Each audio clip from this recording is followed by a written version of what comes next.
Olá, pessoal, estamos aqui com mais uma edição do nosso podcast Vozes da Talassemia. E esse podcast, ele é um podcast especial porque a gente vai trazer um tema muito importante que é os desafios enfrentados por pacientes de doenças raras. E eu passo aqui para a nossa hostel, a querida Janaína, Olá, nossa amiga. gente, tudo bem, Edu? Obrigada.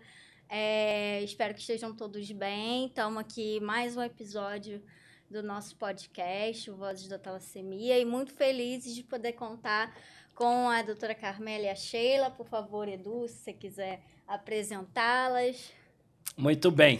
Eu já quero agradecer a disponibilidade e o carinho dessas duas pessoas que são importantes para a gente.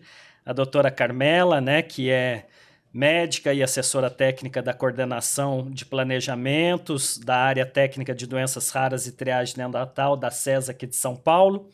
E a Sheila, né, a Sheila Ventura, que é paciente de anemia falciforme, que é uma prima irmã da talassemia, e a gente quis trazer a Sheila para discutir os desafios que a gente enfrenta aí enquanto pacientes de doenças raras. Então sejam bem-vindas vocês duas, muito obrigado por ter aceito o nosso convite, e vou deixar aí a doutora Carmela dar as boas-vindas e depois a Sheila também faz um pequeno comentário da sua atuação, né, da sua vida enquanto paciente.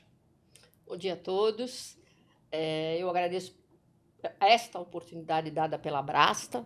Acho que falar de doença rara é uma necessidade, é uma temática extremamente importante, e todos os espaços e oportunidades que nos são dados para que a gente possa abordar essa necessidade em saúde pública, ou melhor, em saúde coletiva, a gente agradece muito de coração. Então, Edu, Janaína, muito obrigado por tudo que vocês estão proporcionando para a gente aqui. Muito obrigada. Obrigada a você, doutora, por vir. Obrigado.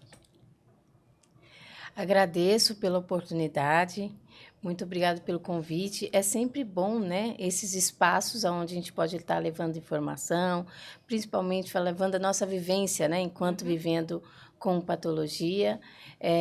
Eu agradeço muito. E é muito bom esse trabalho em parceria, né, das associações, que é sempre o que eu falo. Muitas das vezes muda só o nome das patologias, mas a dificuldade, as necessidades de informação é sempre presente. Exato, os desafios são os mesmos. São, né? os mesmos, exatamente. É isso aí. E dando continuidade aqui, né, ao nosso podcast, nós vamos iniciar agora as nossas perguntas, o nosso bate-papo, né? E aí, doutora Carmela, eu começo perguntando para a senhora, né, na visão da senhora, desse tempo de jornada que a senhora tem, né, trabalhando com doenças raras, como médica, profissional da saúde, né? Quais os maiores problemas, desafios enfrentados pelos pacientes de doenças raras no Brasil? Os desafios, eles até diminuíram, porque a gente vem trabalhando há alguns anos. Um dos problemas é o desconhecimento dessas doenças, né? Essas são doenças crônicas, complexas, de vida, né? E essas doenças, é mais fácil quando tem um nome específico, cujo o nome da doença traduz realmente a doença. Mas, historicamente, as doenças raras, elas receberam nomes de profissionais, biólogos, médicos, que descreveram a doença. Então, esse é das dificuldades, que é a associação entre o conjunto de sinais e sintomas e o nome exato da doença, porque é como você abrir a jornada do paciente. A hora que você define o diagnóstico, você abre para ele uma linha um caminho que ele vai fazer, o caminho que ele vai fazer, o caminho do tratamento, o caminho do conhecimento, do autoconhecimento, aprender a se auto-identificar. O né? autocuidado, tá aqui, né? A gente fala, por exemplo, no estado de São Paulo, doença falciforme é uma doença rara, porque eu tenho cerca de 4.000 doentes com essa doença, e doença rara é 65 para cada 100 mil, tá? Não é a realidade do resto do país, tá? É importante dizer que doença rara, 80% tem origem genética. Então, assim, tem a ver com a população originária, a miscigenação com o colonizador, as correntes escravagistas, Sim. as correntes imigratórias, as correntes migratórias, que mudam o perfil da carga de doenças na população, né? Essa dificuldade que o profissional da saúde pública tem em, pelo menos, pensar que é possível que aquela doença, porque o raciocínio de quem trabalha no sistema de saúde é sempre em prol das doenças que são mais comuns, da carga de doenças mais comuns e mais frequentes da comunidade, na sociedade. Essas doenças, elas quando se iniciam, elas começam igual a todas as outras doenças, inclusive tem sinais e sintomas muitas vezes compatíveis com as doenças infecciosas. É um quadro viral, é um quadro gripal, Exato. ele está começando. Anemia. É uma anemia, talvez seja uma anemia ferropriva, entendeu? Porque isso era, até, né, graças a Deus, com a melhora das condições sanitárias e de vida da população, essas manifestações foram caindo em frequência, mas elas são, sem dúvida nenhuma, as mais frequentes, né? Então, doença rara, nós temos o seguinte perfil, né? 80% das doenças raras são doenças crônicas, né? Mas elas competem com as doenças crônicas de maior prevalência da comunidade. Tipo Hipertensão, diabetes, coronariopatia, né? Diabetes, obesidade, tá? 20% delas, isto também é genético. A única coisa é que isso aqui é multigênico e interagem profundamente com questões de hábitos de vida, né? As doenças raras são 20% das doenças crônicas, da carga de doenças crônicas da humanidade. Elas são doenças monogênicas, é um gene que está disfuncionante, Sim. tá? E dessas doenças com essas características, 40% delas são as dismorfias, ou seja, a criança ao nascer ela já apresenta sinais e sintomas físicos de anormalidade, que eu preciso decidir quanto disso é genético sempre, mas quanto disso é hereditário.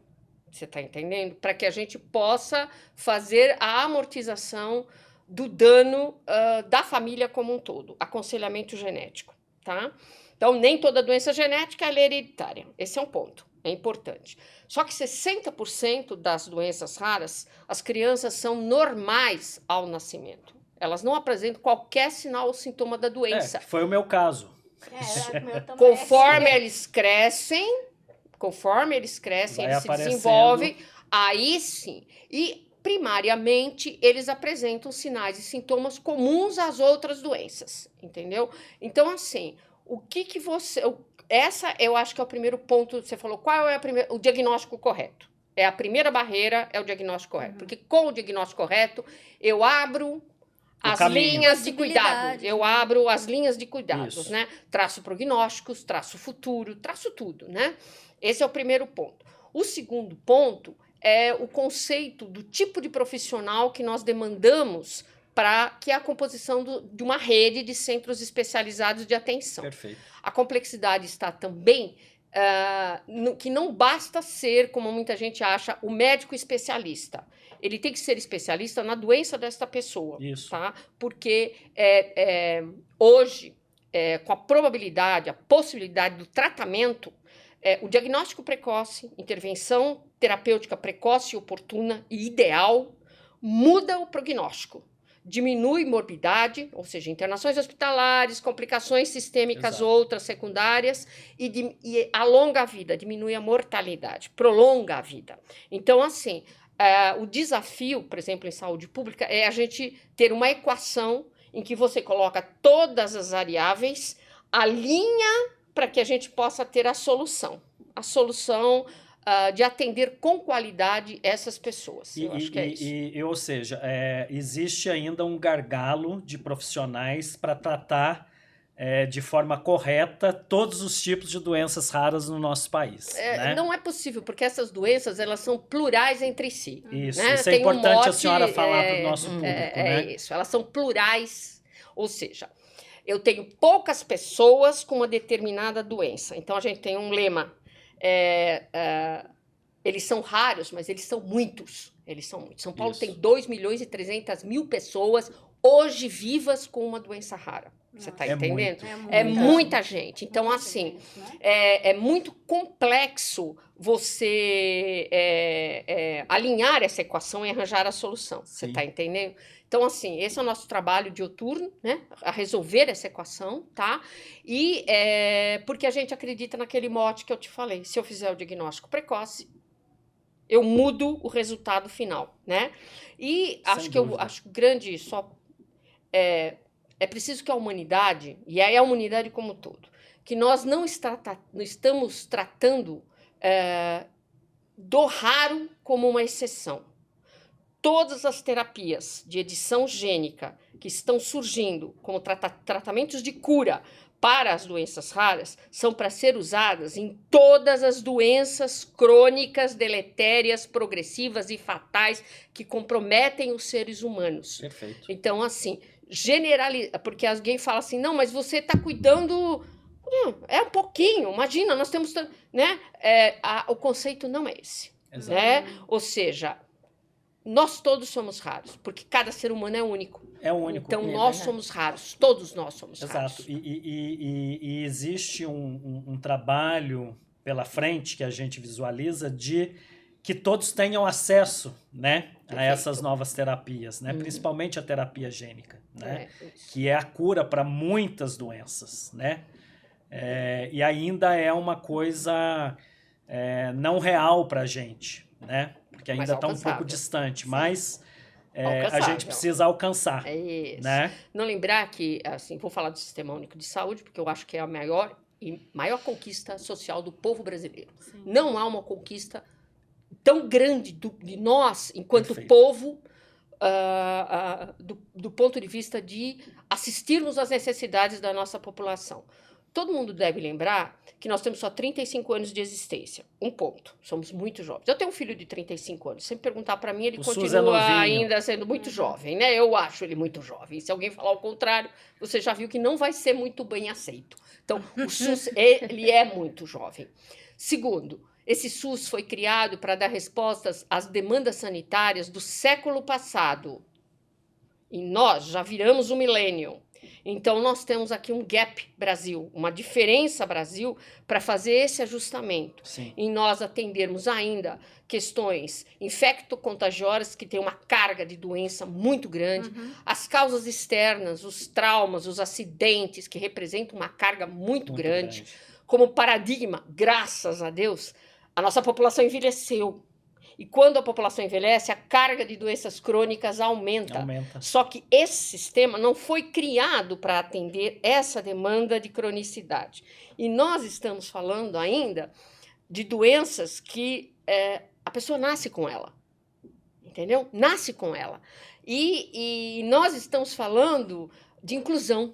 Inclusão na família, inclusão na escola, inclusão na sociedade e no mundo do trabalho, porque a impressão que se tem é que nós estamos cuidando de pessoas que potencialmente não são produtivas.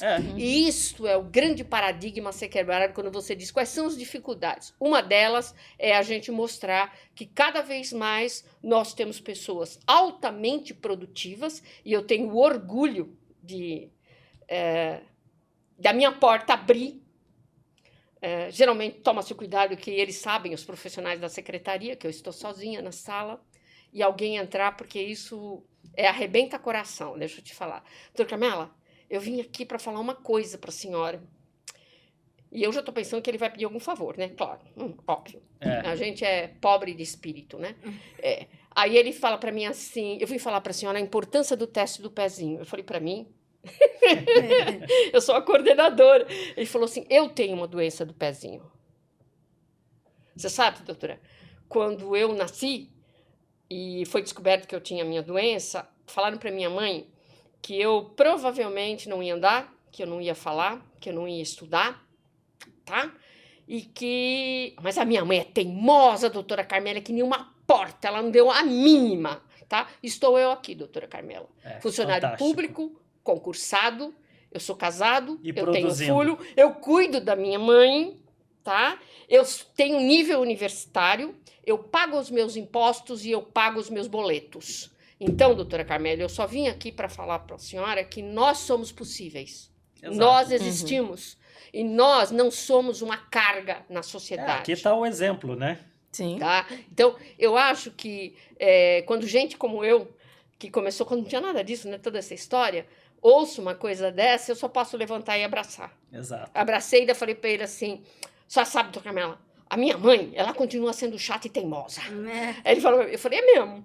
Ela, doutora Carmela, antes dela me abraçar e me beijar, ela me pergunta todo dia se eu tomei o meu remédio. Ela mora comigo, né? Então, ela não me diz bom dia. Assim. Ela me diz assim, você tomou seu remédio hoje? É coisa de mãe. É coisa de mãe. Eu falei, graças a Deus que você teve um anjo da guarda. Sim. Né? Porque Mulheres se ela não guerreiras. fizesse isso, você não estaria aqui. Nós estamos num outro momento da história. Você está Exato. entendendo? De fazer isso que nós estamos fazendo, sensibilizar as pessoas, esclarecê-las, informá-las que há um potencial, que esse potencial... o que a gente quer é dar a essas pessoas o seu pleno potencial de vida, seja qual ele for. Né? Autonomia. Eu vou falar como um paciente meu uma vez falou. Doutora Carmela, eu sou cadeirante, mas eu sou um ser pensante. Isso, um menino de 13 anos que eu ia dar alta e ele não queria, ele estava choroso. E eu fiquei incomodada e falei, por que você não quer receber alta? Ele falou, porque eu vou voltar para a escola. Eu falei, mas por quê? Geralmente eles queriam voltar para a escola rapidinho, porque voltar para a escola é voltar para a vida. Eu falei, eu não estou entendendo. Ele falou, pois é, mas a minha professora não me enxerga, ela só enxerga minhas pernas e a cadeira de rodas. Então, e é lógico que já tinha uma equipe boa, falei para a assistente social, pode ligar para ela. Chama ela aqui que nós vamos sentar lá na cadeira 2 segundos, ela vai sarar da doença dela. Ela vai sarar, a doente aqui é ela e nós vamos dar a cura. Então, assim... nós estamos num outro momento dessa história, tá? De mostrar para as pessoas que essas pessoas, elas não são um encargo social. Na verdade, elas são seres como eu, como você, são seres humanos com potencial, que eles são produtivos e que eles escrevem a sua própria história. Resta a nós apenas dar suporte e acompanhamento a eles. Porque senão, esse desafio é um paradigma que nós temos que quebrar. Perfeito, muito bom. Iniciamos muito bem aqui o podcast, né, com essa aula da doutora Carmela, e aí a gente vai seguir agora aí interagindo aqui com os nossos convidados. Com a Sheilinha, agora eu vou perguntar para você os desafios da sua parte, né, vivendo com uma doença rara. A gente sabe também muito bem como é isso. Então, quais são os desafios que você... Refaz essa pergunta que você tá... Tô muito olhando para lá. Ai, gente, desculpa. Hoje tá ruim, hein? Se quiser deixar ele reto, um pouco mais para trás, acho que facilita. Você pode empurrar um pouquinho mais para cá. Isso. Mas não esqueça dele. Tá bom. Perdão. Pode começar já? Pode. Sheila, então eu vou perguntar para você agora, da sua parte, dos desafios de viver com uma doença rara, né? Você que é anêmica falciforme, a gente sabe muito bem desses desafios, acho que a gente pode falar com propriedade. Eu queria saber de você, por favor, o que você acha? Olha, ao longo dos anos, né? Hoje eu estou com 45 anos, como foi aqui o relato da doutora. A minha mãe foi uma das mulheres que recebeu o diagnóstico falando, olha, não vai passar dos 15 anos. Quando faltava 7 dias para completar 15, quem faleceu foi minha mãe. Né? E os desafios foi a manutenção da vida. Por quê?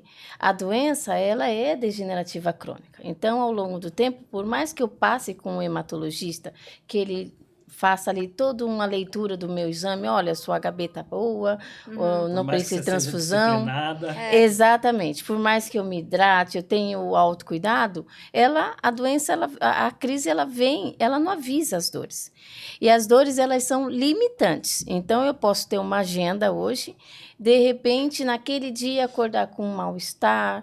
Muitas das vezes não pode ser só a dor, mas aquele mal-estar, aquele cansaço terrível, que você não consegue entender, um mal-estar que a gente fala, né? As mulheres doença falciforme falam que é gestante constante, Que às vezes você não consegue se alimentar direito, tomar um copo d'água porque tá com enjoo, tá com mal-estar.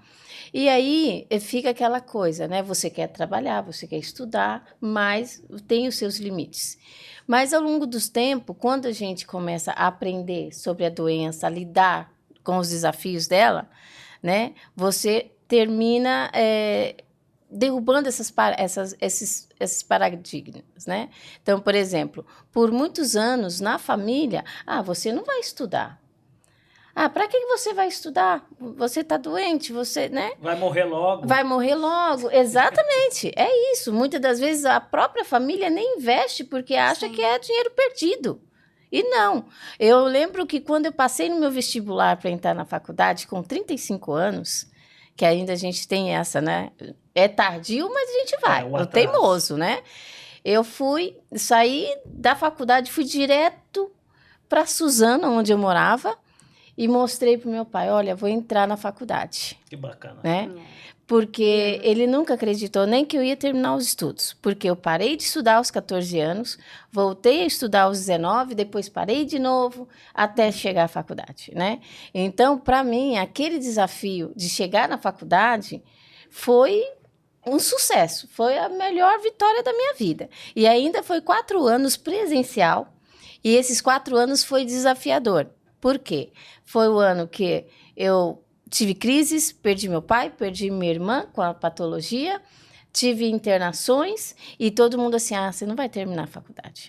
Não, você não vai conseguir. Eu também vivi isso. Né? E aí, quando foi no dia da formatura, eu chorava tanto que parecia que eu estava no velório, mas não era de tristeza, era de alegria, né? Então, hoje a gente mostra, a gente consegue, nós enquanto associação, nós conseguimos mostrar que os pacientes hoje eles têm uma profissão, pode ser advogado, ele pode ser uma jornalista, pode ser um influencer, falar da doença, né, sem quebrando aqueles tabus. E os meus grandes desafios hoje, por conta da doença, eu tenho necrose de cabeça de fêmur e de ombro, né? E o que acontece? Isso começou aos 13 anos de idade. Eu estou com 45. E aí o grande problema é assim, você tem que aprender a lidar com a dor. Tá, eu já nasci aprendendo a lidar com a dor, né? E aí você fica por muito tempo preso a analgesias, né? A morfina, não é encaminhado para terapia. A gente não fala de prevenção, porque imaginem vocês, começar uma necrose óssea com 13 anos, ainda dá tempo de fazer uma fisioterapia, uma reabilitação. Não encaminham. A patologia, muitas das vezes, é vista só como a pessoa doente, não é vista como um homem, uma mulher. Né? E isso que você traz, só te interrompendo um pouquinho, é muito importante, porque eu dialogo bastante com pessoas com falciforme, e ainda tem a coisa o preconceito, né? De que a pessoa em crise de falciforme, ela é viciada em morfina, né? Uhum. Ela tá ali porque ela não consegue enfrentar a dor. Uhum. Então, além de você ter a dor física, você também tem a dor psicológica, emocional. É desumanizado, né? De não ter um sistema ainda humanizado, correto? Correto. E ainda, atualmente, a gente tem muitos pacientes que chegam no pronto atendimento já quase no último, porque ele segura no limite dentro de casa, tomando analgesia, fazendo terapia, tomando banho quente, para tentar evitar até chegar a um pronto atendimento. Porque ele sabe que quando chegar no pronto atendimento, o desgaste psicológico vai ser muito maior. Né? Por exemplo, a gente já pegou profissionais falando assim, lá vem fulano de novo. Veio segunda-feira, hoje é sexta, está aqui de novo, vamos ver se ele está com dor. Deixa sentado ali na cadeira 2, 3 horas, para ver se realmente ele está com dor. E detalhe, quando começa a analgesia, começa pela dipirona, ele já está todo se torcendo, já tomou a dipirona em casa, né? Então, o que ele faz? Ele fica dentro de casa, tentando ali melhorar aquela dor com a analgesia. E, principalmente, os pacientes que têm necrose óssea, têm outras complicações, muitas das vezes não é só a crise falciforme, né? E a gente já aprendeu o seguinte, eu fiz toda a analgesia dentro de casa. Fiz as terapias, tomei banho, fiz massagem, não resolveu, tem uma infecção junto. Corre que tem infecção. Né? Então, muitas das vezes, mulher, período menstrual é o terrível. E o ginecologista não está preparado para isso, Não. né? É aquela dor que pensa você, mulher, naquela fase menstrual, que fica com o corpo cansado, aquela cólica. No nosso caso, desencadeia as crises, o cansaço extremo, aquele sangue que a gente perde, o corpo reclama, né? Claro. E aí você conversa com o seu hematologista e fala, não, vou te caminhar para o ginecologista. Aí o ginecologista fala assim, olha, eu preciso de um laudo médico da sua médica para saber o que você tem. Hoje a gente ainda está tendo essa capacitação, mas já teve períodos dos ginecologistas se recusarem a atender as mulheres com doença falciforme. Por quê? Não sabia se era contagioso, não sei o que... Já cheguei em consultório ginecológico, que era o grande desafio, do médico olhar assim e falou, eu não sei o que eu faço com você. Falei, então, a parte hematológica está controlada, agora a outra parte é com o senhor, né? Então, a gente tem que começar a... Então, esses desafios, não só eu, como muitas pessoas encontram, de fazer a manutenção da vida, né? Porque eu preciso de um ortopedista. Aí muitas vezes também esbarra na questão do preconceito. Exatamente. Né? Aí no ortopedista já é pior. Por quê? Ele olha assim, mas você sabe que a doença falciforme causa essas dores. Você tem que aprender a viver assim. Ou então, como um dos javeles dizia, mas necrose de cabeça de enfermo, fazer a cirurgia é perca de tempo.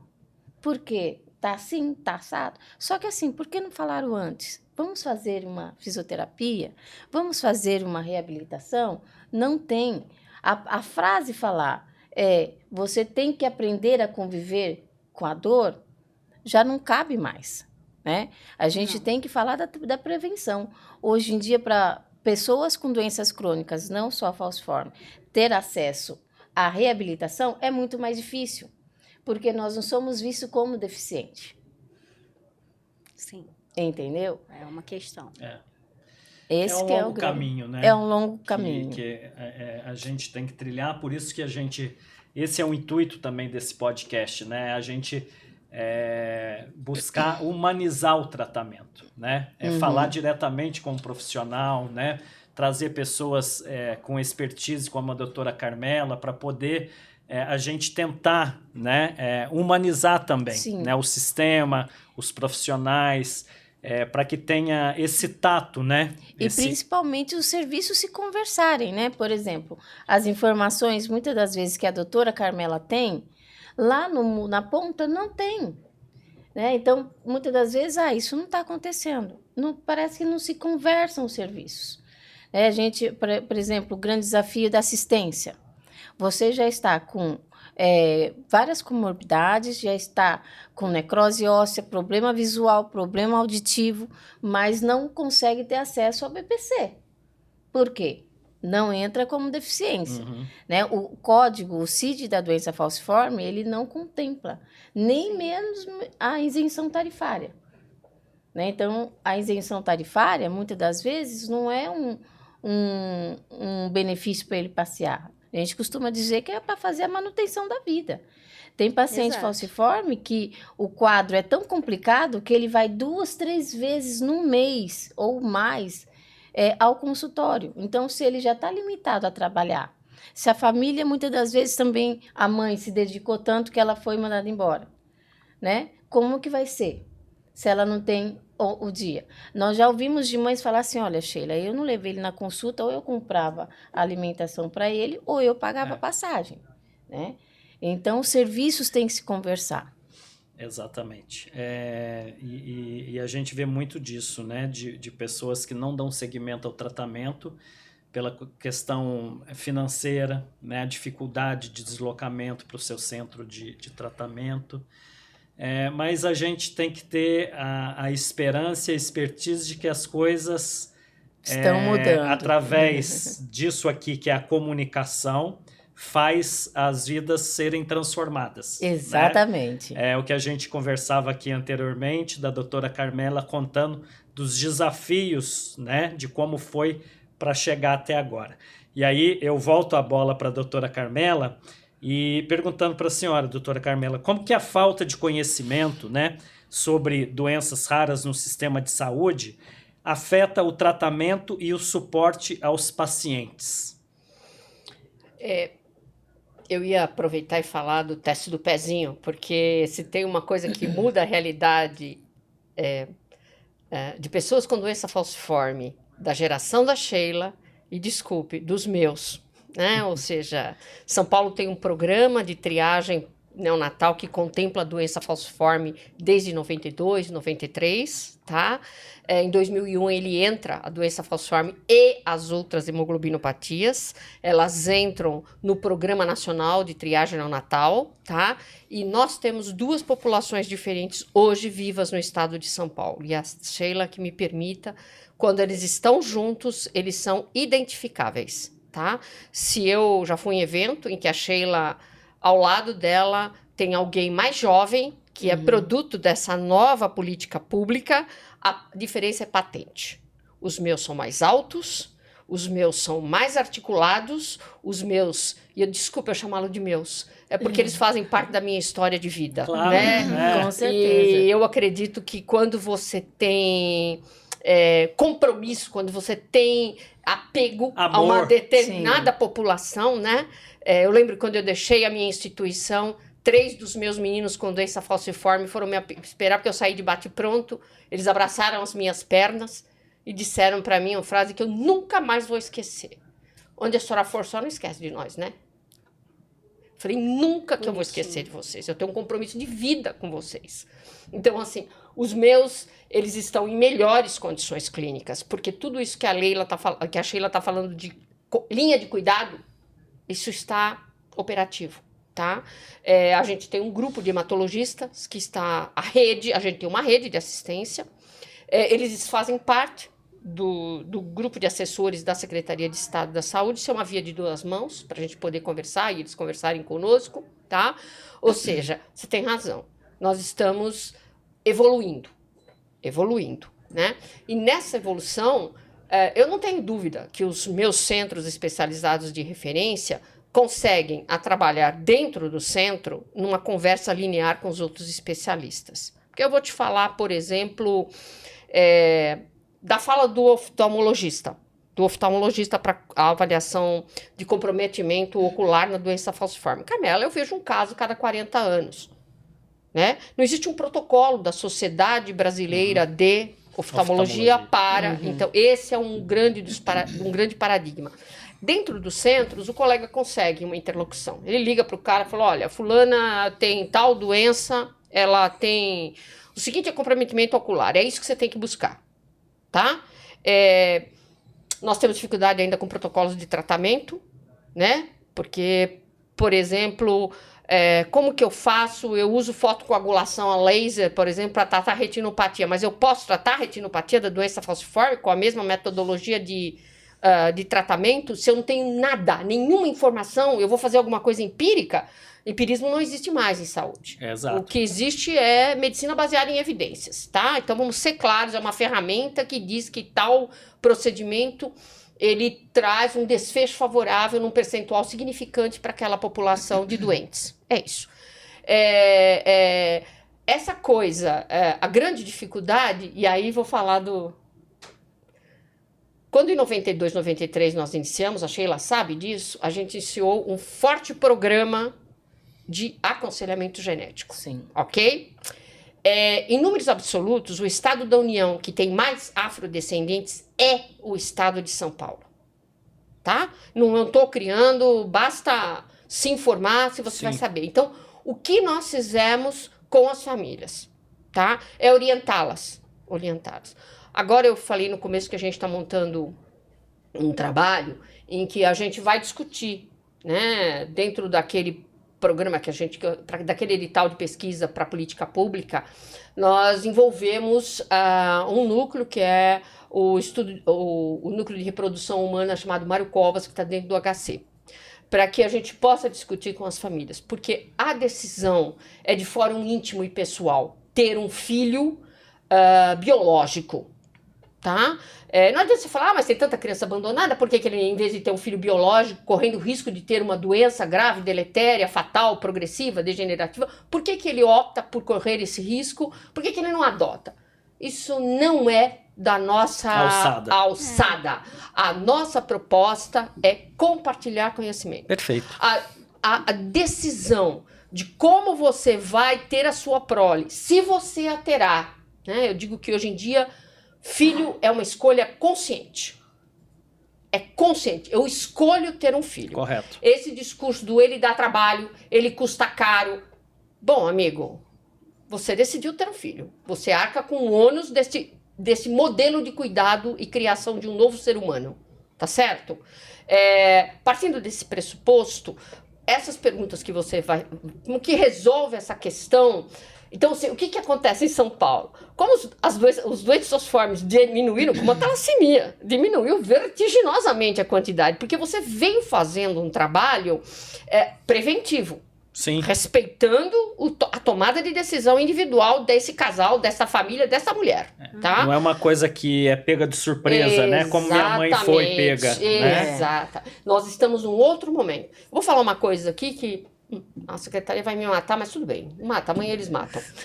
Todo casal que é portador, que é heterozigoto para uma determinada doença, como o traço falciforme, a pessoa com traço falciforme, ela não é doente. Tá? Sim. Mas ela tem um fator predisponente. Se unir a uma outra pessoa com traço falciforme, ela tem um risco de 25% de chance de ter um filho doente. Como na talassemia. O que nós fazemos para a doença do pezinho? Qualquer casal que for a um serviço de referência de triagem no Natal e pedir para que a gente faça o screening para eles, a gente faz. Está na área pública, está no SUS. É um direito deles. Sim. A gente pede às mães que não escondam dos seus filhos que eles são traço. É complicado você dar esse padrão de herança para um filho. É uma carga... todo mundo quer dar, como dizia meu pai, né? O olho mais bonito, o corpo mais bonito, que ele seja o melhor na área da educação, na escola, ele seja o primeiro da classe, que ele seja campeão em todo e qualquer esporte. É esse o desejo potencial de cada pai e cada mãe. Você dar ao seu filho um risco genético, que é isso que ele tem, é muito complicado. E é muito complicado ter essa conversa no momento que ele tenha, que eu possa avaliar, que ele tenha maturidade suficiente para aceitar e compreender quais são os riscos futuros desta carga genética, né? E o que ele faz com essa carga? O que eu faço? Você está dizendo que eu não posso casar, que eu não posso ter filho? O que você está me falando? Não, estou dizendo que... Né? E o próximo passo é esse, da gente poder oferecer para essas famílias centros de reprodução humana assistida. E isso que a senhora coloca é muito importante, porque assim, você não priva a pessoa, né, de sonhar com a paternidade e a maternidade, sim, mas com esse cuidado. Perfeito. Né?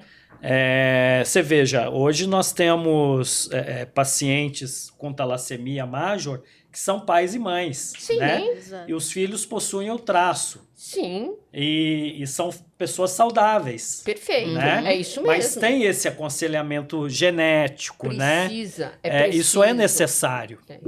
É isso que eu falei da gente estar no futuro século, porque, na verdade, essa é a nova realidade, né? Se tem uma coisa que eu aprendi com toda essa... Eu não nasci com a informática, lembra? Muito bem. Quando meu filho fez 4 anos é que eu descobri que eu estava perdida. Dá para entender? Porque ele olhou para mim com aquela cara do, meu Deus, que retardada. Ela não entende nada do que eu estou mostrando e fazendo no computador, e eu tinha alunos. Eu falei, bom, se meu filho me olha assim, os meus alunos, então, nossa, eles devem estar achando que eu sou... Né? Muito bem. Então, se eu aprendi com eles, e graças a Deus, Deus me deu uma área de atuação em que eu possa conviver com jovens perenemente, me reciclar e me atualizar também periodicamente, é que com todos aqueles que têm menos de 16 anos, né? Se você tem um conhecimento e você não compartilha, ou ele não é compartilhável, e eu não posso aproveitar o seu conhecimento para apresentar suas soluções, esse seu conhecimento é inútil para mim, enquanto pessoa. Então, o nosso papel é compartilhar conhecimento. E com o conhecimento, permitir que as pessoas se apropriem dele como seu, e com esse novo conhecimento incorporado, eles atinjam o seu pleno potencial de vida. A verdade é isso, ele tem que atingir o seu pleno potencial de vida. Porque a vida é assim mesmo, são desafios constantes, não tem vida, como a gente diz... E que todo mundo tem, né? Entendeu? Todo mundo tem desafios, A vida é realmente um desafio constante. Esse é mais um que ele vai ter que lidar, tá? Então, é melhor que eles saibam, que eles não soneguem. Hoje, nos serviços de referência de triagem natal, é dito às mães: pega o seu registro de nascimento do seu filho, pega a sua carteirinha de vacinação e coloca o resultado do pezinho junto. Você está entendendo? Porque este resultado do pezinho, ele é muito importante para o seu filho.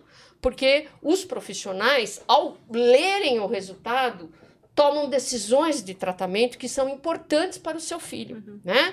Então, assim, esse processo que parece lento, porque é difícil, né? Como eu te falei, há uma questão cultural ainda, né?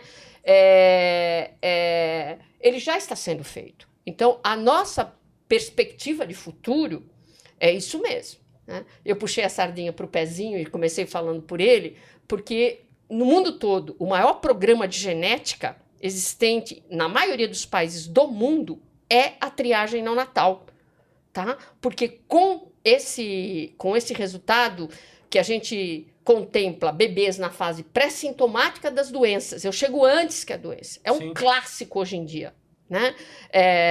Nós chegamos antes que a doença, a gente já faz intervenção terapêutica precoce. Você está entendendo? A gente muda, sim, o prognóstico dessas crianças, né? Muda a vida, né?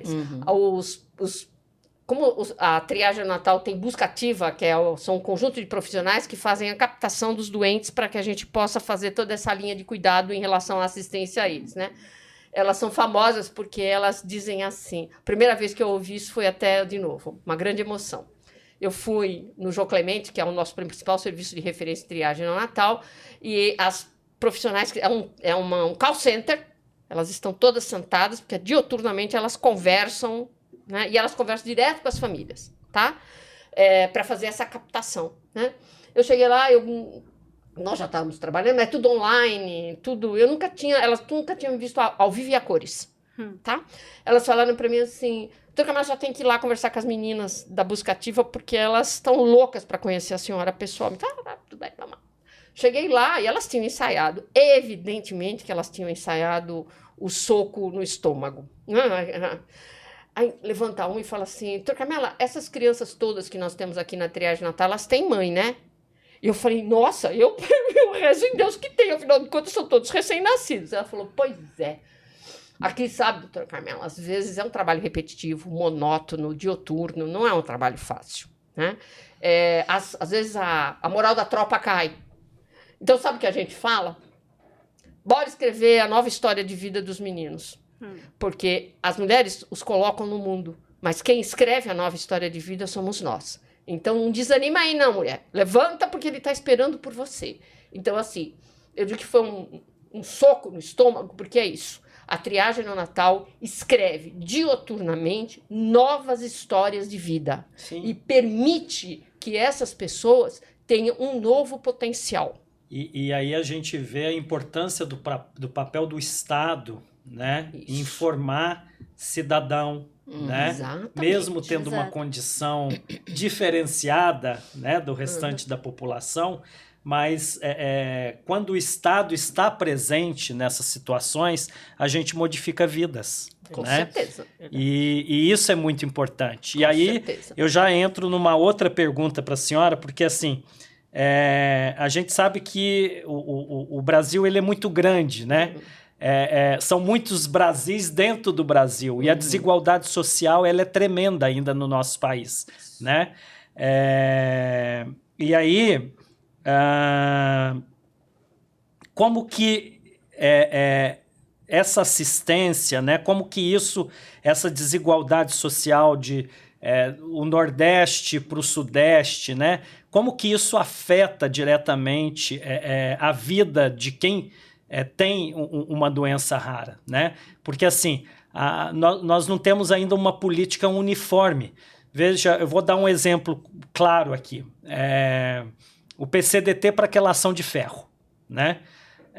O estado de São Paulo já está na frente de outros estados há muito tempo, porque o paciente aqui ele consegue fazer a terapia combinada, né? Do uso de 2 quelantes. Ele não tem dificuldade para poder pegar 2 quelantes, que não é a realidade de Pernambuco, né? E nem do Rio de Janeiro, porque os pacientes de lá não conseguem Exato. fazer terapia combinada, porque o protocolo está desatualizado, né? Está sendo atualizado agora, já está na Conitec, mas ainda está parado lá.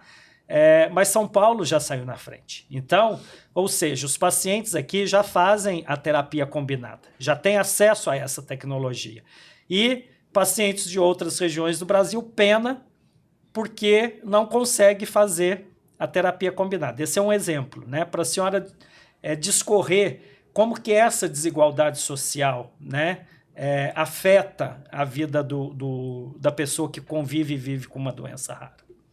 Então, essa é até um mote dos nossos discursos que às vezes cria até preconceito contra nós, vamos ser claros, né? Eu brinquei com o Hugo, que é um colega que está aqui presente, nos assistindo no podcast, porque São Paulo acaba tendo uma onda de preconceito contra si, né? E a gente, quando vai a público, toma muito cuidado com o nosso discurso. Sim, o Brasil é um continente. Sim, São Exato. Paulo é um país. Ele é um país. O que a gente está buscando, e a gente falou para você num determinado... que nós estamos na Câmara Técnica das Doenças Raras junto ao Ministério da Saúde. Porque o Ministério da Saúde, no Sistema Único de Saúde, na Lei 8080, ele já saiu definido como um órgão diretor, diretrizes, tá? Mas o operacional é feito pelos estados e municípios, tá? Ele tem que custear, por exemplo, isso que a gente tem uma política nacional de assistência farmacêutica, tá? Desde 2004 nós temos uma política, né? Há medicamentos como dessa natureza que você está falando, que pertencem a um determinado grupo de medicamentos que é da responsabilidade do Ministério comprar, tá? Onde está o desafio? Que eu preciso ter um RH capacitado, um RH localizado o mais próximo possível do domicílio do usuário, tá? Nós precisamos dos centros infusionais, né, que a gente aqui em São Paulo tem, eles se chamam CDMACs, é preciso, quem quiser conhecer no CDMAC, fique à disposição, é motivo de muito orgulho, tá? Mas essa não é a realidade nacional. Uma das ferramentas que a gente tem, inclusive, debatido lá na Câmara Técnica são as ferramentas de comunicação, né? Hoje, as teleconferência, teleconsulta, teleaconselhamento, né? Eles podem ajudar na capacitação de profissionais que estão num determinado território do Brasil e que não são necessariamente especialistas, mas que, se capacitados e tendo apoio matricial, eles conseguem fazer uma terapêutica no território, o mais próximo da realidade desta pessoa. Você está entendendo? Porque, assim, esse outro modelo, ele tem uma vasta literatura já na saúde pública, ele chama-se o cuidado complexo compartilhado. Todo problema é que isto é trabalho, ok? E o Ministério tem que se posicionar e reconhecer que isto é trabalho. Se você tem sua jornada de trabalho e já tinha um habitué do seu trabalho, e eu tiro você dessa jornada de trabalho para ir para uma teleconferência, isso tem que ser remunerado, porque você vai deixar e como a gente diz, né? Eu tô aqui, mas você acha que meu trabalho lá parou? De jeito nenhum, ele tem que continuar. Não é porque a doutora Carmela não está lá que as coisas não vão acontecer. Não é porque eu desliguei o celular que as mensagens não vão chegar. Você está entendendo? Eu vou voltar para a minha base e a minha parceira, que é a Magda Maia, já tentou resolver algumas coisas, mas há algumas coisas que sou eu que tenho que dizer como tem que fazer, até porque vai ser mobilizado recurso financeiro. Eu tenho uma frase, todo mundo já me ouviu, o governo não tem dinheiro. O dinheiro é do povo brasileiro. Ele faz a governança desse recurso financeiro, tá? Mas eu tenho que justificar. Dinheiro que eu vou fazer determinada coisa, eu preciso justificar, não é assim. Hoje eu decidi que vou comprar o quelante pela conta própria. Isso não vai acontecer, você está entendendo? Eu preciso justificar, porque eu tenho uma hierarquia de outros profissionais que cuidam do recurso financeiro. Tudo tem que ser justificado. Então, assim, eu acredito que a tecnologia da informação ainda não foi incorporada na prática diuturna do Sistema Único de Saúde. E ela é uma ferramenta de trabalho. em que nós podemos... Vamos resolver? Acho que não, mas vamos amortizar. Vamos amortizar, porque eu tenho outros profissionais, tenho clínicos, eu tenho clínicos de adulto, clínicos de cuidado infantil de crianças, eu tenho PSF, eu tenho outros profissionais da saúde estabelecidos em território, que, por exemplo, vou falar da hematologia, eu não tenho nenhum hematologista lá. Não tem, mas assim, será que eu preciso ser tão original e não posso criar um modelo de outros países do mundo? Por que o paciente com doença falciforme não pode ser cuidado no seu território e, periodicamente, ele vai ao especialista? Em vez de ele ir a cada 4 meses, numa agenda maluca, qualquer pessoa com doença rara que demande consulta especializada, assistência farmacêutica, fisioterapia, interconsulta com outros especialistas, porque doença rara habitualmente não é um especialista. Quem capitaneia o cuidado nas anemias hemolíticas crônicas é o hematologista, mas ele é o maestro de uma orquestra. Ele precisa dos outros especialistas. Ele não tem como fazer uma cirurgia, porque ele nem sequer cirurgião é, entendeu? Ele demanda os outros especialistas. Então, assim, às vezes ele vai numa semana 5, 6 vezes ao centro. Por semana. Pois é. Como essa pessoa vai trabalhar? Não vai. Primeiro, ela não vai conseguir um emprego. Como que ela vai estudar? Exatamente. Sim. Como que ela vai manter a vida dela, entendeu? Então, assim, se a gente puder compartilhar esses conhecimentos, porque você tem que também que aquele profissional que está lá vou falar que é um termo jocoso, mas é piriri pororó. Não vou nem dar um nome para não falar que a gente está discriminando alguém. Ele também não tem segurança. Como é que você quer que ele vá cuidar de uma doença que ele não tem? Leu, estudou, mas ele não tem expertise prática. E às vezes não tem ferramenta. Não tem as ferramentas. Não tem as ferramentas, não tem o exame. O que é exame que eu faço? A ideia que eu falei aqui um pouco do CIGEM quando a gente começou a conversa, é isso. Porque, assim, eu acho que ainda falta no SUS a incorporação da prática da comunicação compartilhada.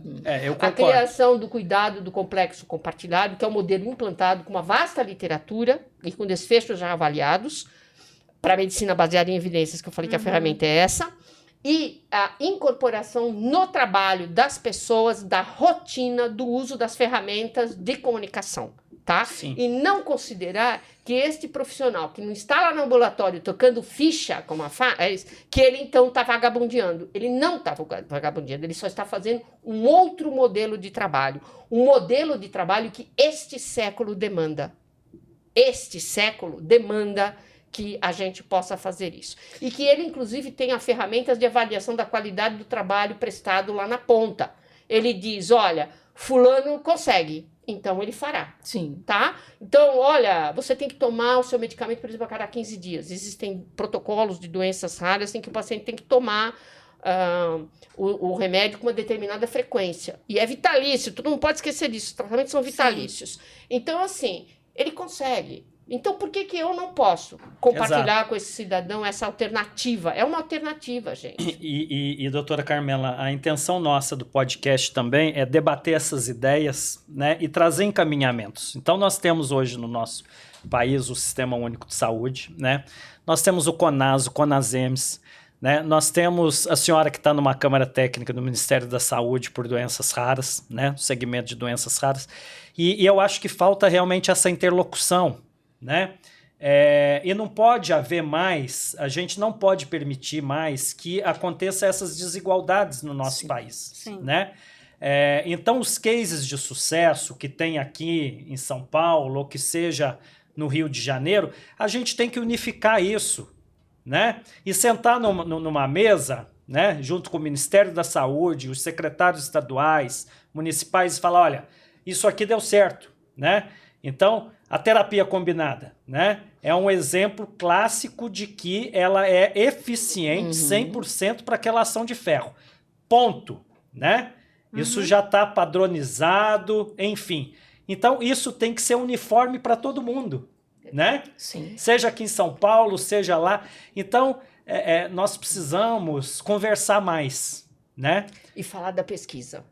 E falar da pesquisa. Eu fiz uma apresentação num evento, Sheila me corrija, porque eu vou falando e já não me perco aqui no meu calendário de trabalho. Mas, assim, uma das coisas que a gente disse, a gente está falando muito de edição gênica, nós estamos falando muito de terapia avançada, nós estamos falando muito de terapia celular e nós estamos falando de cura. Exato. Né? E a pesquisa é a alavanca que viabiliza tudo isso. Você está entendendo? Então, vocês têm aqui, falando de CAR-T em linfomas, tá? Nós estamos falando de CRISPR, para doença falciforme, para talassemia beta, tá? Essa pesquisa existe, ela está em andamento, tá? Claro que nós não somos irresponsáveis e inconsequentes de usar humanos em experimentos sem base científica. Mas este país precisa da pesquisa. Nós não podemos... Eu vou falar uma frase de Winston Churchill, em 1945. Não estou falando que ele era bom, que eu amava ele, que ele achava que... Não, eu estou falando do pensamento deste homem num determinado momento da história. Ele disse, numa determinada situação, que país que não tem pesquisa será um país escravo no futuro, porque ele vai depender dos outros países. Conhecimento, nós temos que adquirir conhecimento. Então, aqui eu vou fazer uma defesa, e também porque a gente é polo focal na Secretaria da Saúde. A pesquisa, ela é importante. Muito. CAR-T, na forma... Não vou, pelo amor de Deus, e o que os meus parceiros da indústria farmacêutica, que eles são meus parceiros de trabalho, e eles sabem disso. Minha porta está aberta, converso com eles todos os dias. Mas, definitivamente, uma terapia de 5 milhões, 10 milhões de reais, para esse país, é complicado. Não faz isso. Será que eu não posso fazer o que eu estou fazendo no CAR-T para linfoma e reduzir para 500 mil reais? Exato. Doutora Carmela, mas 500 mil reais, sim, mas 5 milhões é inalcançável. 500 mil já posso começar a discutir, entendeu? Porque, na verdade, eu tenho que fazer a customização Brasil. Claro. Justamente a nossa realidade. Exato. A gente entende, Nós olha... temos um sistema gratuito Sim, de Exatamente. saúde, né? Isso, muito bem. Eu acho que essa é a nossa equação. E nós, em nenhum momento... A Shirley já me viu falar em público. Eu defendo o SUS com unhas e dentes. Eu sou da época, sou tão velha, tenho 44 anos de profissão, que as fichas das crianças de atendimento em pronto-socorro, filhos de pais e mães que não tinham carteira assinada, vinha carimbado indigente. Quando eu comecei, e eu falava, mas escuta, cara, como é que ele é indigente? Se ele tem pai, ele tem mãe, tá aqui a mãe, ela trouxe todos os documentos. Só não entendeu, doutora Carmela, se não carimbar, a gente não recebe, tá?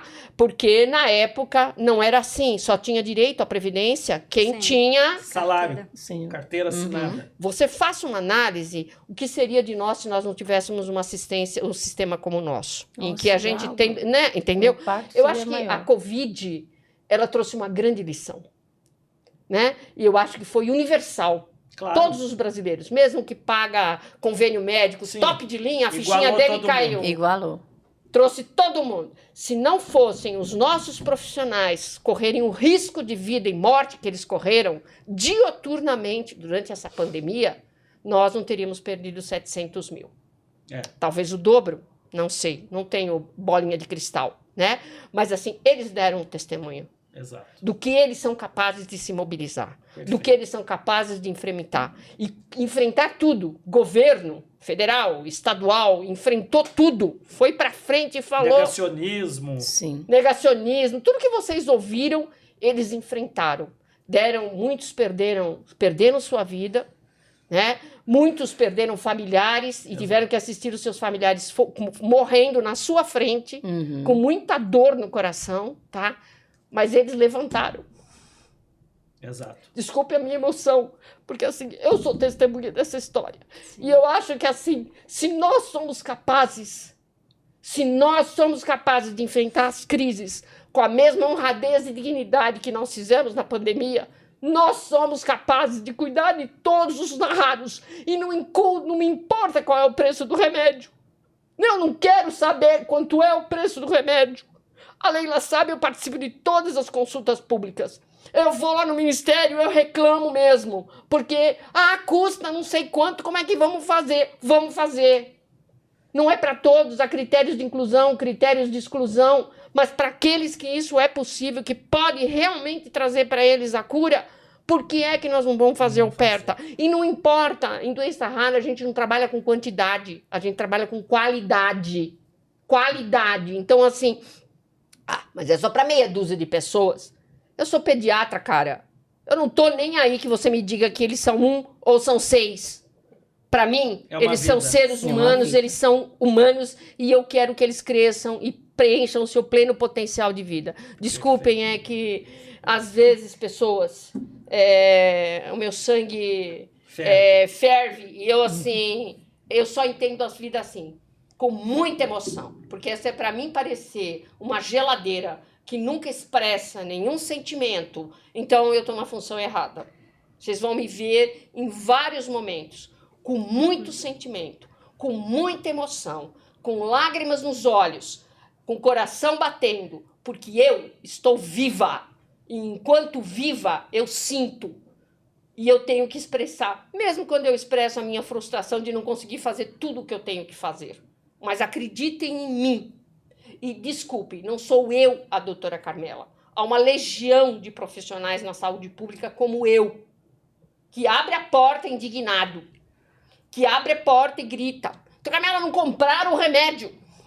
Doutora Carmela, e eu tenho inúmeros parceiros na área das ONGs, das organizações não governamentais. A Sheila sabe quantos e-mails eu recebo. Doutora Carmela, fui buscar o remédio do meu menino em tal e não está lá. E a gente então aciona a Comissão de Assistência Farmacêutica e fala: foi buscar, tem que estar lá, dá um jeito, porque eles precisam do remédio. Então, assim, esta legião de profissionais que me escutam e diz assim: deixa para mim, que eu vou dar um jeito, Carmela, me dá algum jeito que eu vou saber quem não comprou, onde não comprou, por que não comprou, e nós vamos resolver essa demanda. Eles são uma legião.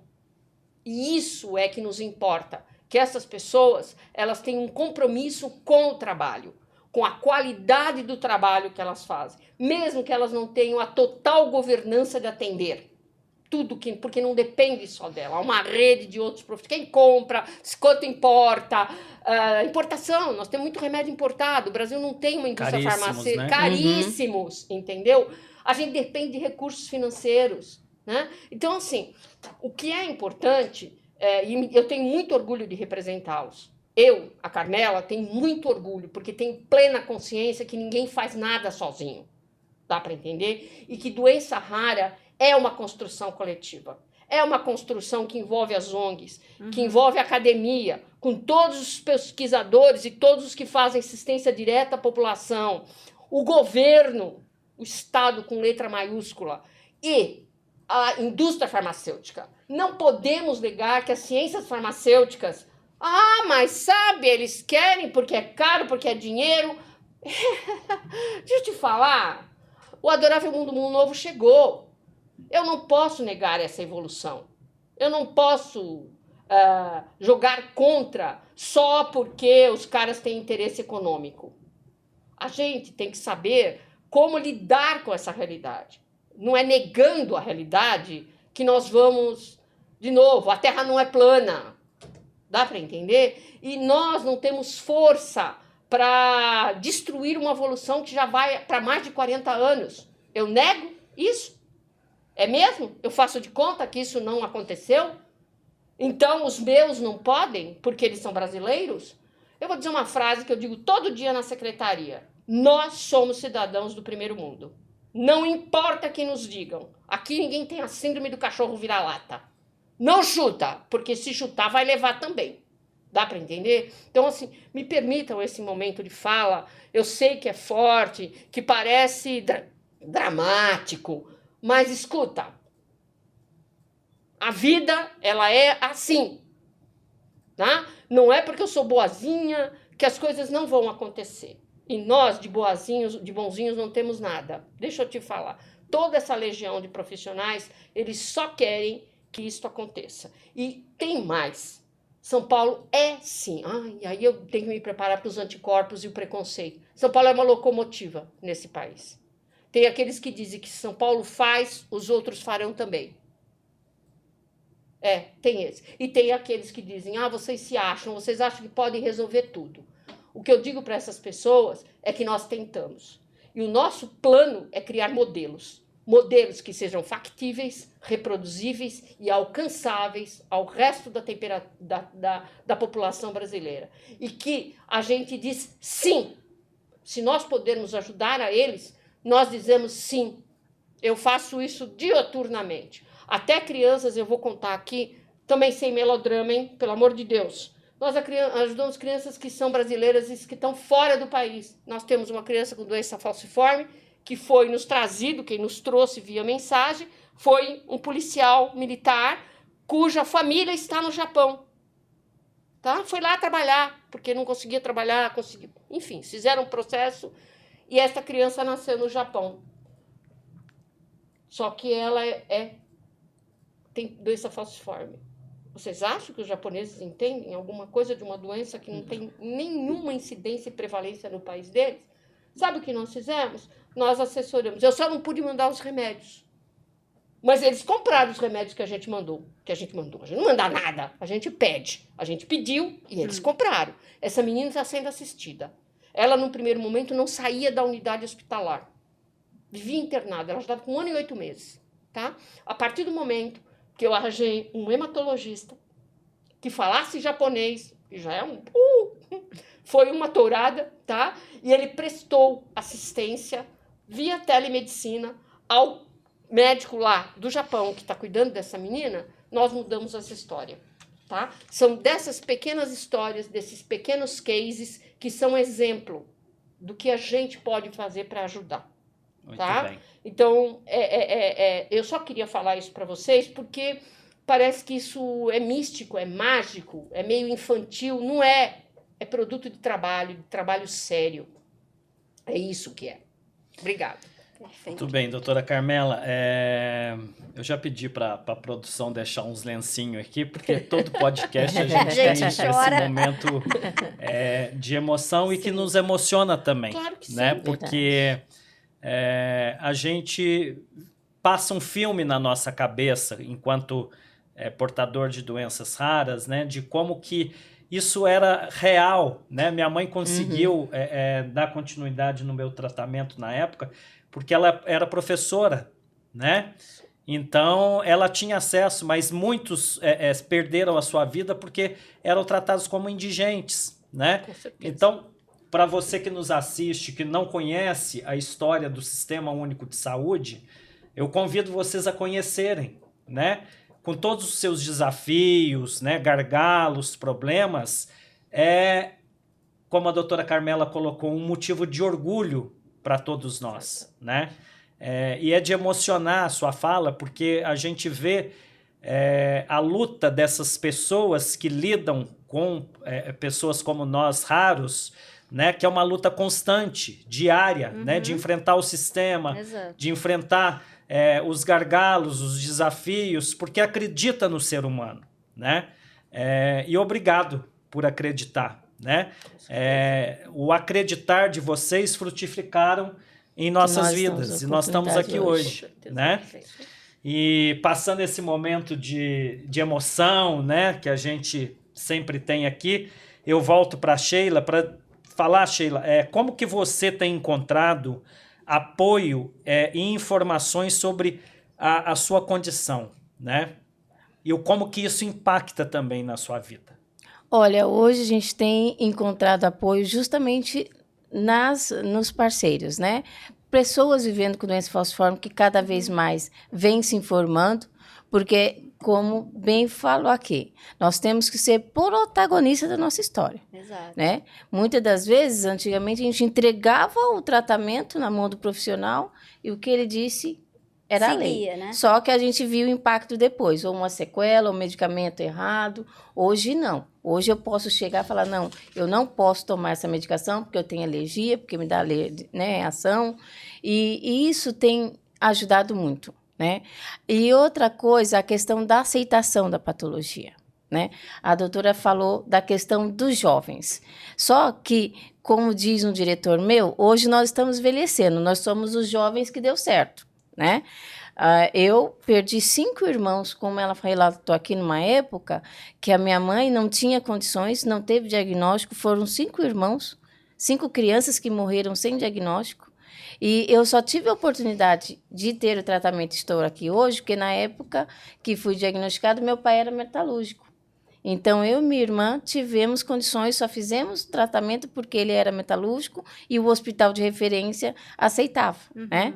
Então, esses avanços para a gente, esses acolhimentos, até próximos médicos, né? Por ter a oportunidade de participar de simpósios, de várias reuniões que a gente tem com os profissionais, com quem elabora as políticas, que também tem dado muita informação, né? Sempre atualizar as informações, porque você deu o exemplo, por exemplo, de outros estados, mas a gente tem aqui também dentro de São Paulo, alguns municípios afastados, Exato. como as redes não se conversam, aqui fica tudo centralizado nos grandes centros, na capital. Aí você vai para os municípios pequenos, tem uma luta que parece que a gente está em outro lugar, né? Às vezes eu falo, às vezes parece que a gente está no país de Alice, porque você chega em outro município, não, mas aqui não faz isso, aqui não faz aquilo, não, mas tem, olha, tem protocolo, tem uma política, tem um programa que tem que ser aplicado.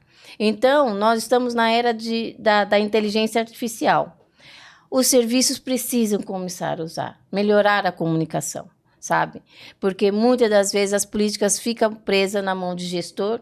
Se ele tem vontade, ele aplica. Se não tem vontade, não aplica. Né? Então, muitas das vezes, a culpa cai só numa ponta. Só que a gente precisa trabalhar no coletivo. Hoje eu estou aqui porque, primeiro, aprendi a aceitar a doença, a conviver com ela. Adaptar a patologia à minha vida. Né?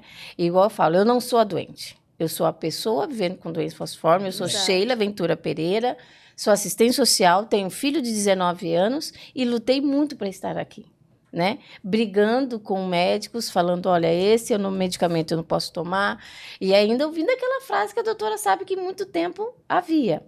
E ainda tem, quem é o médico aqui? Eu ou você? Né? Se você sabe tanto, por que você veio? Porque eu não tenho os insumos em casa. Eu já cheguei a responder para profissional, olha, porque eu não tenho equipamento em casa. Eu preciso do seu conhecimento técnico. Porque senão, muitas das pessoas com patologias, não só a anemia falciforme, se tratariam em casa. Porque a gente sabe quais as medicações, se tem que preparar um soro, eu sei quais são os componentes, né? E ao longo do tempo, hoje, nós temos a internet, então nós precisamos aprender a usar a internet. O que deu certo para um, vai dar certo para outros, né? Igual eu costumo dizer para as pessoas doenças falciformes, olha, quando você for pegar a informação do Google, não pega só a informação ruim, né? Porque se você for ver, você fala, vou morrer hoje, né? Então, começa a conversar, aceitar os seus desafios, vai procurar um emprego, fala, dá o seu diagnóstico, fala assim, olha, eu tenho uma doença falciforme, não posso trabalhar num lugar que tenha ar-condicionado, mas eu só posso ser produtiva, né? Num lugar certo. Então, essas informações, trabalhar próximo dos profissionais, estar próximos com os profissionais que conhecem, aqueles que têm informações diferenciadas, dar apoio, né? Trabalhar junto com as pessoas que têm a doença falciforme, cada um tem a sua realidade, sua vivência, tem os mais novos que muitas das vezes a gente olha assim, parece que não tem mais a patologia. Era diferente de antigamente, que você chegava no local, no olhar a gente já se identificava. Sim. Né? Por causa do branco dos olhos amarelado, a pele amarelada. Hoje não. Esse olho amarelo é um problema. O olho amarelo era problema. Eu já tive problema dentro de condução, de ter um banco só para mim, porque a pessoa olhava assim, aí disfarçava e, de repente, olhava para um lado e já tinha outro. Dentro da faculdade, meu primeiro dia de aula, a emoção também, infelizmente, ou quando a gente está muito triste ou muito alegre, também acaba transparecendo. Então, o que acontece? Foi um dia que eu ia começar a faculdade, né? Ou aquele momento que você não esperava que ia chegar. E a ansiedade, o que aconteceu? Meus olhos ficaram bem amarelos, quase verde, a pele, os lábios escorados, e eu fui linda, bela para a faculdade. Aí tinha uma fileira vazia. Eu sentei, mas eu tinha uma pessoa, falei, tem alguém sentado aqui? Olhei bem nos olhos dela e sentei. Achei que estava tudo bem, né? Aí, de repente, você vê a pessoa, 5 minutos, pega seu material e sai. Foi lá pro fundo. Aí, quando você chega no dia seguinte, tem uma fileira todinha para você. Aí eu pensava assim, falei, não, eu passei isso na escola, eu não acredito que eu estou passando Vivenciando Por de isso novo. de novo. dentro de uma faculdade de assistência social. Mas a gente tenta adaptar à realidade, né? Aí o que aconteceu? Numa quinta-feira chegou uma professora de direito e ela falou assim, eu quero conhecer melhor o meu perfil dos meus alunos. Vamos se apresentar? Vamos fazer uma apresentação? E aí todos começaram a se apresentar. Quando eu fui para apresentar, falei, olha, eu sou Sheila, tenho 45 anos, na época eu tinha 30 e pouco, né? E aí ela falou assim, você... E eu tinha falado que eu estava numa associação de pessoas com doença falciforme. Aí ela me interrompeu e falou assim, é por isso que você tem os olhinhos amarelos? Eu falei, sim. Aí ela virou e falou, todos vocês conhecem a doença falciforme? Explica um pouco pra gente. E aí eu expliquei. Aí o que aconteceu? No final da aula, aquela pessoa, quando ela se apresentou, ela era enfermeira. Enfermeira. Ela chegou no final da aula e falou assim, eu te devo desculpas. Aí eu, né, a gente faz de bobo. Por quê? Não, é porque quando você chegou, você estava muito amarelo, muito pálido, eu achei que você tinha hepatite. Aí eu falei, não, eu percebi isso, só que assim, na sua apresentação você falou que era enfermeira, né? Eu acho que no mínimo você deveria falar assim, você está bem? Está precisando de alguma coisa? Um copo d'água, né? Não, você simplesmente pegou o seu material e retirou. foi para o fundo. Uma enfermeira falando, aquela lá tem hepatite, quem ia acreditar, né? Então, todos se afastaram de mim. É o tal do preconceito. Exatamente. Né, que ainda existe. Ainda existe. Já cheguei tempos assim de tomar um achocolatado no copo de um colega da sala e as pessoas que estavam, você é louco, tô tomando no mesmo copo que ela, né? Então, a gente aprende a adaptar essas situações dentro de casa. Antigamente... Adaptar e combater ao mesmo tempo. E combater, Exato. de chegar e falar assim, não, olha, eu tenho isso, explicar. Eu tive uma época na vida que as pessoas falavam assim, olha, eu tive um parente que ele tinha os olhos amarelos assim, era hepatite, viu? Aí eu só me afastava, abaixava o olho, abaixava a cabeça e ficava ali chorando o dia inteiro. Hoje não, eu falei assim, não, mas não é só hepatite que deixa os olhos amarelos. Conhece a doença falciforme? Vamos conversar? Sim. E aí começava a conversar. E aí ela já lembrava que tinha um filho, que tinha alguém que tinha aquele olho assim e que foi diagnosticado com hepatite. Já estabelece uma troca, né? Exatamente, De comunica. exatamente. Porque muitas das vezes o pré-julgamento, se as pessoas soubessem como abala a cabeça da Sim. gente, né? Que é igual nós trabalhamos com as mães também. Quando a gente fala com as mães assim, olha, não fale para o seu filho, você não pode jogar bola, você não pode fazer isso. Final de semana passada, eu fui na casa de uma mãe. E ela tem um filho de 11 anos, com doença falciforme. E ela falou assim, Sheila, olha, o sonho dele é ser jogador de futebol. Mas eu acho que por causa... Eu falei, não, olha, senta com ele e fala, você quer jogar bola? Tá, vá, só que você tem que conhecer o limite do seu corpo. Então, você vai começar a jogar a bola, começou a passar mal, aquele cansaço, dá uma sentada, toma uma água, dá um tempo. Para um pouco. Então, conseguiu jogar o primeiro tempo? Beleza. Vai tentar o segundo, já está cansado? Pede para sair. Mas conheça o limite do seu corpo. Aí até citei para ele algumas pessoas que têm, né? Alguns jogadores que têm a doença falciforme. Eu falei, pesquisa lá. A gente tem que incentivar. Claro. Né? Porque a partir do momento que eu falo, não, você fala, não pode, olha, mas você não vai chegar lá porque você é doente. Você já frustra, né? Já frustra, impede. exatamente. Por isso que nós tivemos uma geração de pessoas que cresceram dentro da caixinha. Uhum. Não podia brincar, né? Não podia fazer nada. Eu já fui Maria Moleque, né? A minha mãe falando assim, eu falo que hoje as pernas tá assim porque eu subi em pé de goiaba, eu andei de skate. A primeira vez que eu andei de skate, a minha mãe falava assim, eu falei assim, mãe, eu queria um skate. Ela, não, Sheila, porque a sua perna, não sei o quê. Não, mãe, mas eu juro que eu não vou cair, não, porque você cair. Aí, o que eu fiz? Eu troquei uma boneca pelo skate. E minha mãe trabalhava fora, ficava só eu e meus irmãos dentro de casa. Bem na hora que eu caí, quem chegou? A minha mãe. Aí, todo mundo, Sheila, levanta. E eu toda quebrada no chão, e ela, Sheila, levanta. E eu não consegui. Só vi assim. Eu falei pra Gente. E a gente era muito magrinha, ela levantava com uma mão só, e assim, precisava bater, ela bateu, né? Mas ela sempre falava, Sheila, não deixa ninguém te diminuir. Então, ao longo do tempo, eu fui vendo muitas das mães assim, e a gente fala para as mães, olha, não coloque seu filho numa caixinha. Deixa ele conhecer o seu corpo, deixa ele conhecer os seus limites. Eu sei, por exemplo, que eu não tenho mais condições de ir numa balada ficar a noite inteira. Que é no ar-condicionado, a minha perna vai gritar, os meus ossos vão gritar. Então, a partir do conhecimento das pessoas, né, usar a inteligência, a informação ao seu favor. Vai conversar com o médico, a gente tem que quebrar aquele tabu. Não, mas é o médico que sabe tudo, ele tem um ser... Não, eu tenho o diploma da vida, né? Eu vivo com a patologia. Eu sei quais são os meus limites, eu sei quais medicações que vão me fazer bem ou não. Tem internações, por exemplo, se tivesse um médico, quando não é referência, né? Com a escuta qualificada, uma internação de uma semana, de um mês, pode reduzir, não é verdade?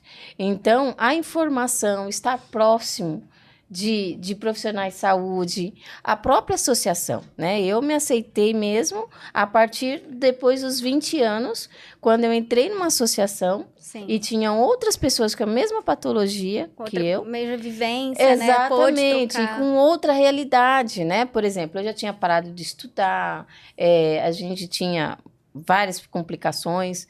E aí, dentro das associações, falando, não, olha, você pode trabalhar, você pode estudar, vamos voltar. Então, ter apoio, né? Ter as suas redes de apoio, isso ajuda muito. Muito bem.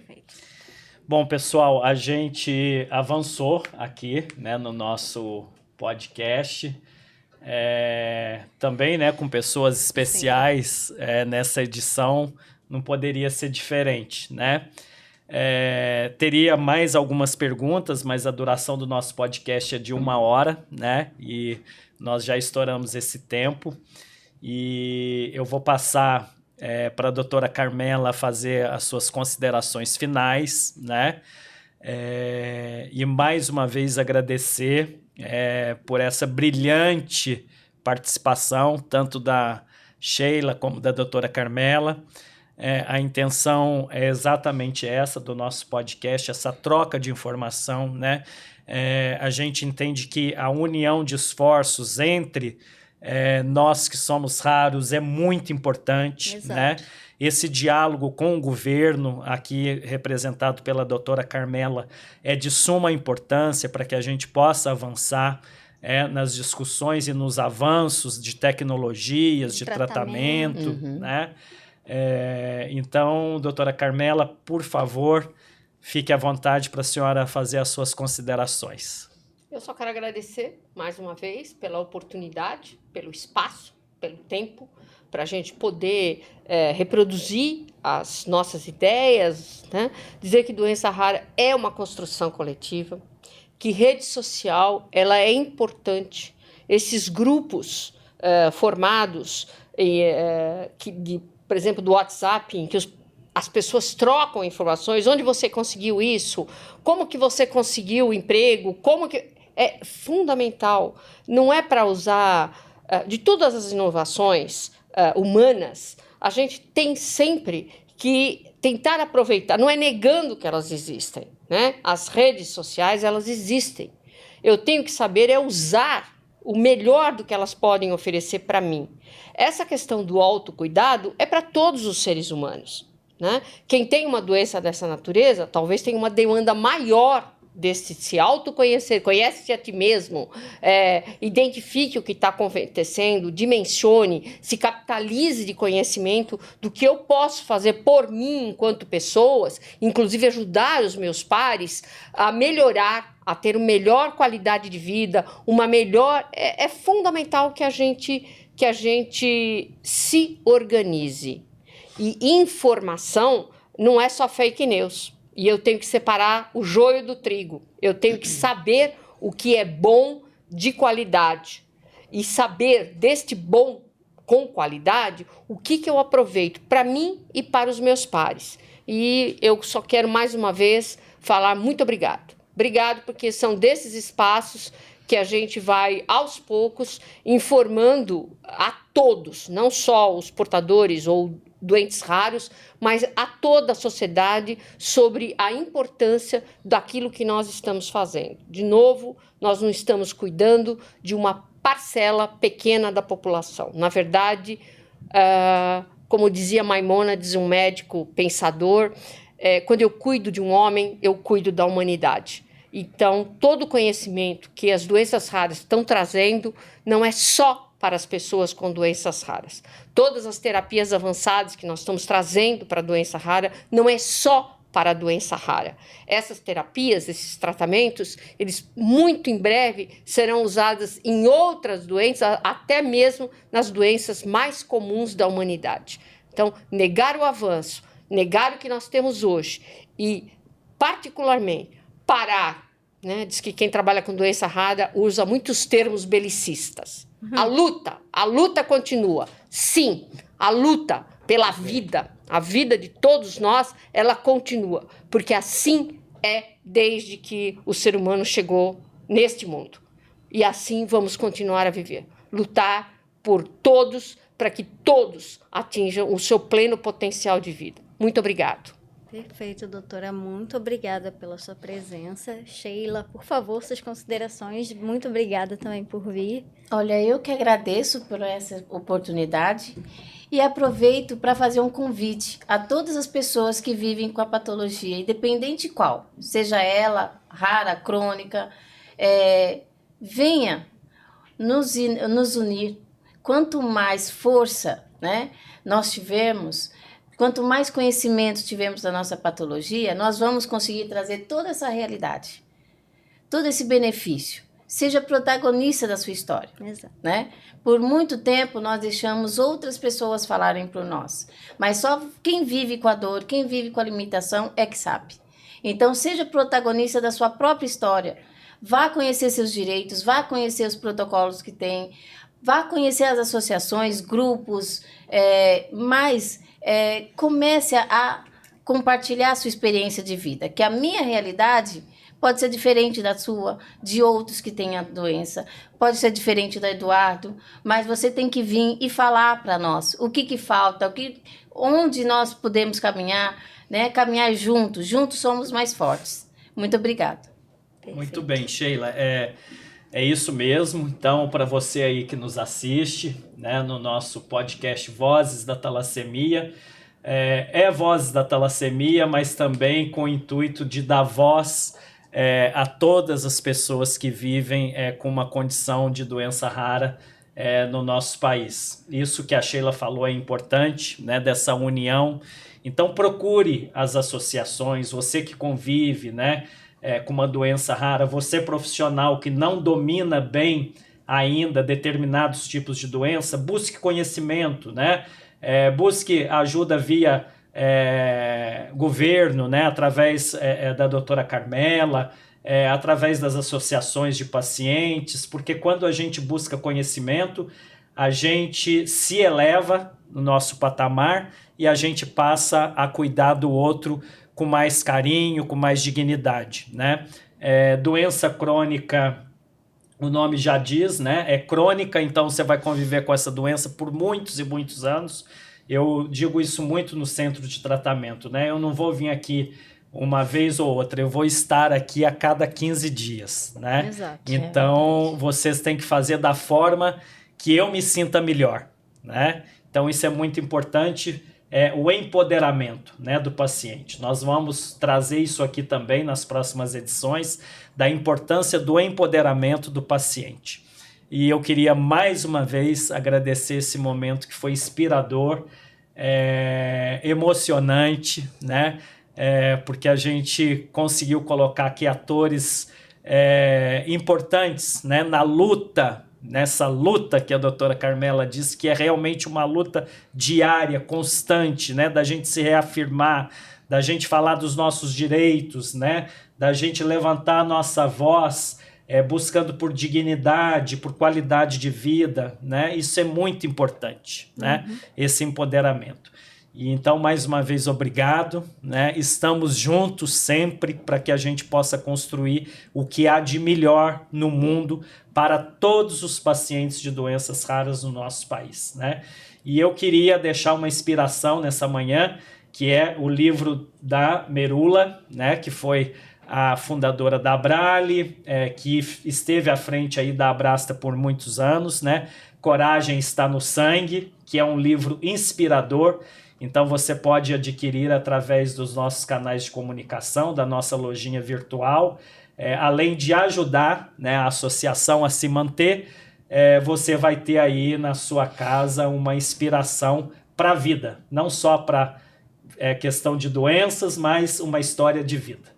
E assim a gente encerra o nosso podcast, Vozes da Talassemia, com um tema, né, que é os desafios enfrentados por pacientes de doenças raras. Se você tiver alguma dúvida, encaminhe para a gente encaminha para a doutora Carmela, para a Sheila, e a gente te dá a resposta de forma adequada.